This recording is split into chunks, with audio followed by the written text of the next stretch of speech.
भारत कोई भूमि का टुकड़ा नहीं बल्कि एक जीता जागता राष्ट्र पुरुष है। ये वंदन की धरती है, अभिनंदन की धरती। ये अर्पण की भूमि है, ये तर्पण की भूमि है। यहाँ की नदी नदी हमारे लिए गंगा है, यहाँ का कंकर कंकर हमारे लिए शंकर है। हम जिएंगे तो इस भारत के लिए और मरेंगे तो इस भारत के लिए। और मरने के बाद भी गंगा जल में बहती हुई हमारी अस्थियों को कोई कान लगा के सुनेगा तो एक ही आवाज आएगी, भारत माता की। जैसे जमीन पर चमकते हैं जुगनू, आसमान में चमकते हैं तारे।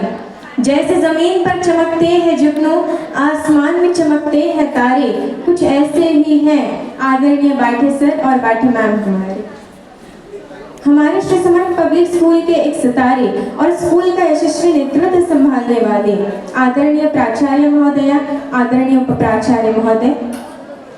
गुरु वह दीपक है जो अज्ञान के अंधकार को दूर करता है। ऐसे सभी गुरुजनों को मेरा हृदय से प्रणाम और सभी महानुभाव एवं यहाँ पर उपस्थित सभी विद्यार्थीगण।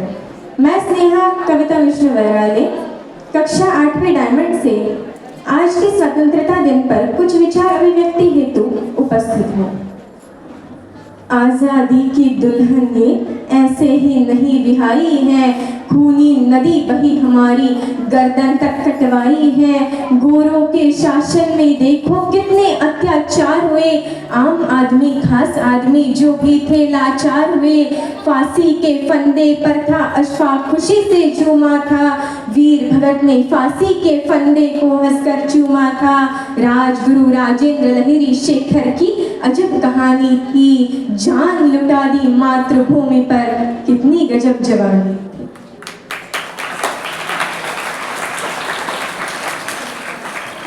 मेरा हृदय आज असमंजस में है कि मैं शुरुआत आखिर करूं कहां से।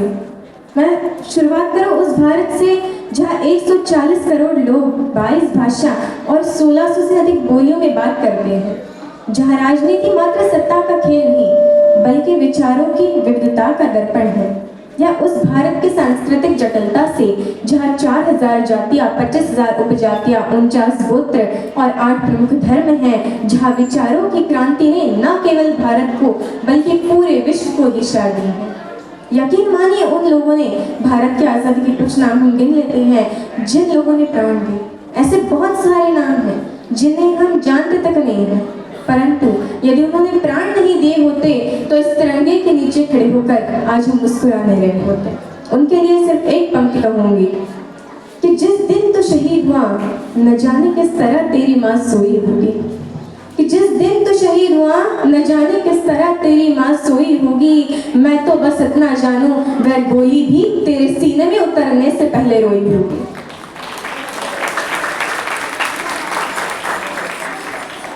पुलवामा में 44 जवान शहीद हुए, छत्तीसगढ़ में 76 जवान शहीद हुए, पहलगाम में 26 मासूमों की जान चली गई।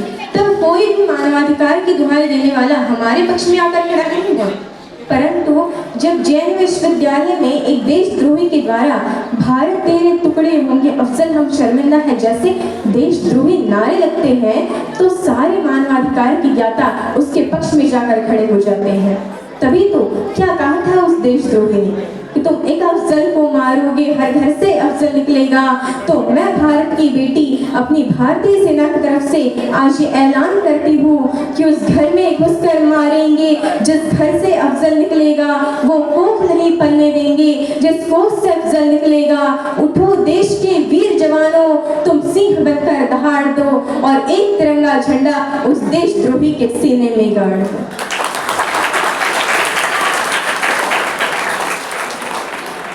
क्योंकि नौजवानों के दिल में जलती आग हिंदुस्तान है, शत्रु के वक्षस्थल पर करता नाग हिंदुस्तान है। ये शौर्य है, बलिदान है और त्याग हिंदुस्तान है। मैं मानती हूँ कि राजनीति में युवा नेतृत्व कभी हकीकत हुआ करती थी जो आज बस बयानबाजी बनकर रह चुकी है। आज के भारत का युवा जब भारत तेरे टुकड़े होंगे जैसे नारे लगाता है, आज के भारत का युवा खालिस्तान पाकिस्तान जैसे नारों का समर्थन करता है, तब उसी भारत की उसी जमीनी 23 साल के शहीद आजम सरदार भगत सिंह की वह हिम्मत भी देखी है, जहां वो अपने फांसी के फंदे को चूम कर गले से लगाते हैं और अपनी शहीदी से इस देश के क्रांतिकारियों का नया सैलाब खड़ा कर देते हैं। मैं आप सभी से एक प्रश्न पूछना चाहूंगी, वह कौन सी चीज है जिसे हम देख तो सकते हैं परंतु छू नहीं सकते? यही प्रश्न सन 1947 से पहले एक कक्षा में किया गया था। उस समय विद्यार्थियों ने इसके अनेक उत्तर दिए। किसी ने कहा कि हम आकाश को देख तो सकते हैं परंतु छू नहीं सकते।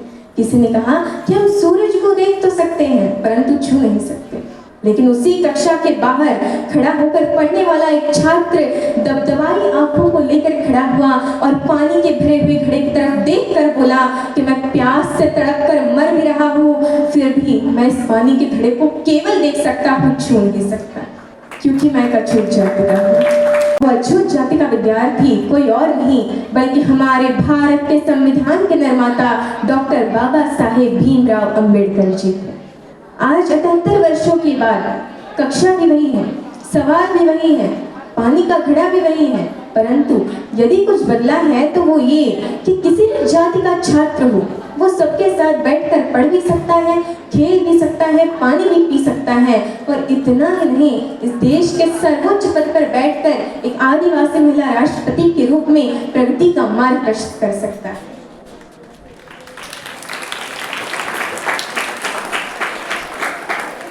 जब जब बात हमारे अधिकारों की आई है तब तब संविधान ने हमारी रक्षा करी है। फिर वो चाहे आईपीसी की धारा 377 से जुड़ रहे परलिंगी समाज के लोग हो, या श्रीकांत बोला जैसे दिव्यांग जनों के लिए शिक्षा के अधिकार हो, या महिलाओं के लिए दहेज प्रथा का बोझ हो, संविधान ने हमेशा ही हमारी रक्षा कर एक सूत्र में बांधने का काम किया है। भारत के संविधान की लोकतांत्रिक यात्रा बहुत लंबी रही है। जब भारत आजाद हुआ तो उसके साथ कई और सहोदर राष्ट्र आजाद हुए, परंतु आज हम वहां देखेंगे तो हमें पता चलेगा कि वहां कहीं अराजकता है, कट्टरता है, सांप्रदायिकता है, भूखमरी है, गरीबी है, परंतु भारत एकमात्र ऐसा देश है जो आज उन्नति के शिखर पर बैठा है, क्योंकि उन्होंने धर्म को संविधान माना, हमने संविधान को ही पहला धर्म माना।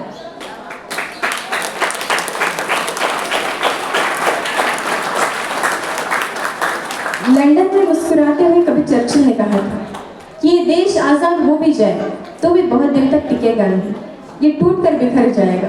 अब मुझे लगता है कि नर्क में चर्चिल की आत्मा देख रही होगी तो सोच रही होगी क्या से क्या हो गया देखते देखते, क्योंकि आज का ये वही भारत है जो स्टार्टअप के क्षेत्र में पूरी दुनिया में तीसरे स्थान पर है।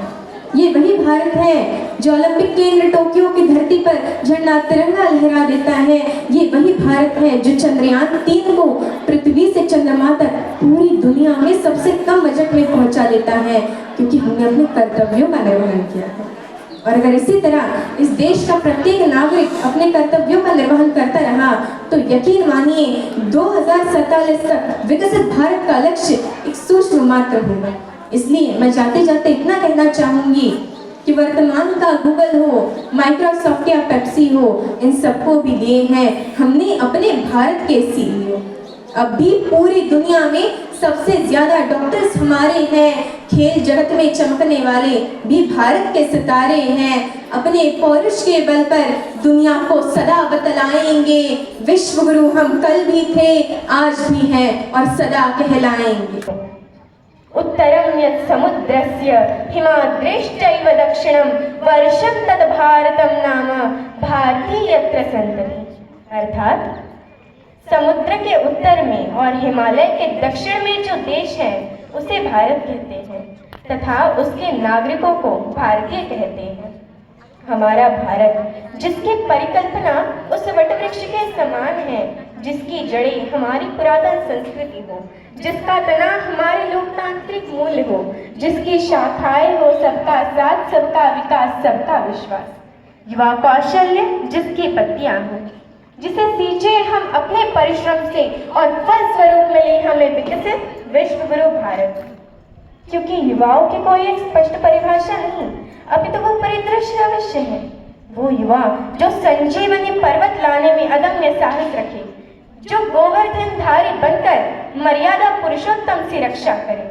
लक्ष्मीबाई का युद्ध नंगेली का समर्पण, पद्मिनी का आत्मसम्मान, सीता का संयम झलकारी दायित्व के साथ। सर्वे भवन्तु सुखिनः सर्वे सन्तु निरामया का परिचित्र उदाहरण करें। फिर चाहे वो श्रीलंका में आपातकाल हो, बाढ़ग्रस्त नेपाल हो, अफगानिस्तान में अकाल हो, तुर्की का भूकंप विकराल हो या कोरोना में हाहाकार हो, हम युवाओं को आज़ादी की लड़ाई में अपना योगदान देने का भाग्य प्राप्त नहीं हुआ, लेकिन आज आवश्यकता है अपनी शक्ति को पहचानने की, क्योंकि हमारे प्रेरणा स्रोत स्वामी विवेकानंद जी कहा करते थे कि यदि मुझे 100 ऊर्जावान युवा मिल जाए तो मैं इस देश की दशा व दिशा दोनों बदल के रख सकता हूँ। ऐसे में हम तो 140 करोड़ हैं, हमारे लिए क्या कठिन, बस आवश्यकता है जामवंत की भूमिका निभाने वाले ऐसे बच्चों। बस आवश्यकता है प्रत्येक युवा को ये जानने की कि वो क्या कर सकता है। जिस भी युवा को आध्यात्म में रुचि हो वो धर्म का प्रचार करे, शास्त्रों से परिपक्व युवा सरोजनी नायडू बनकर भारतीय संस्कृति को विदेशों में परिचित करे, तकनीक जानने वाला युवा अब्दुल कलाम बने, IIT NIT से पढ़ने वाला छात्र नासा के लिए नहीं अपितु इसरो के लिए काम करे। हम क्रिकेट, हॉकी, फुटबॉल, कबड्डी खेले तो भारत के लिए खेले। यदि कोई हेमा दास दौड़कर नारी सशक्तिकरण का उदाहरण देती हुई स्वर्ण जीते तो वो भारत के लिए जीते। हमारी गांव के युवा आगे आए और देश हित में नीरज चोपड़ा की तरह भाला फेंके। रचनाएं ऐसे रची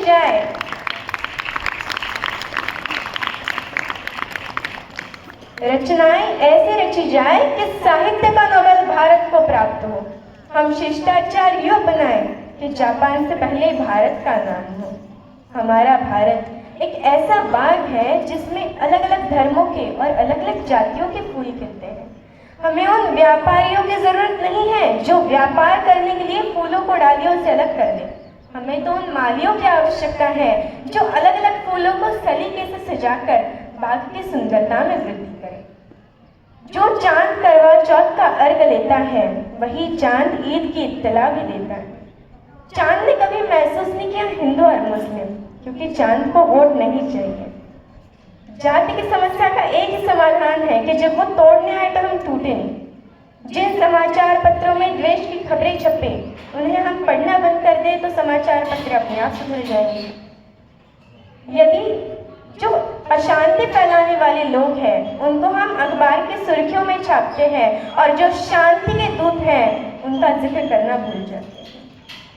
यदि हमने अपने धर्म, अपनी जाति को अपने घर तक सीमित कर लिया और पूरे देश के लिए एक धर्म ग्रंथ सुनिश्चित कर दिया, वो भारत का संविधान, तो ना तो फिर किसी को वंदे मातरम बोलने में आपत्ति होगी, ना किसी को भारत माता की जय बोलने में आपत्ति होगी।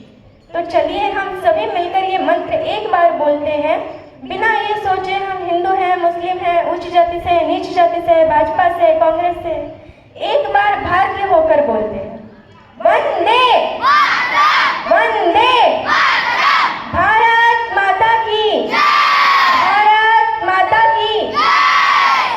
बस यही जोश बना रहना चाहिए। जब संगीत से पूछा गया तुम्हारी जाति क्या है, तो संगीत ने कहा मुझे मोहम्मद रफ़ी भी चाहिए और लता मंगेशकर भी।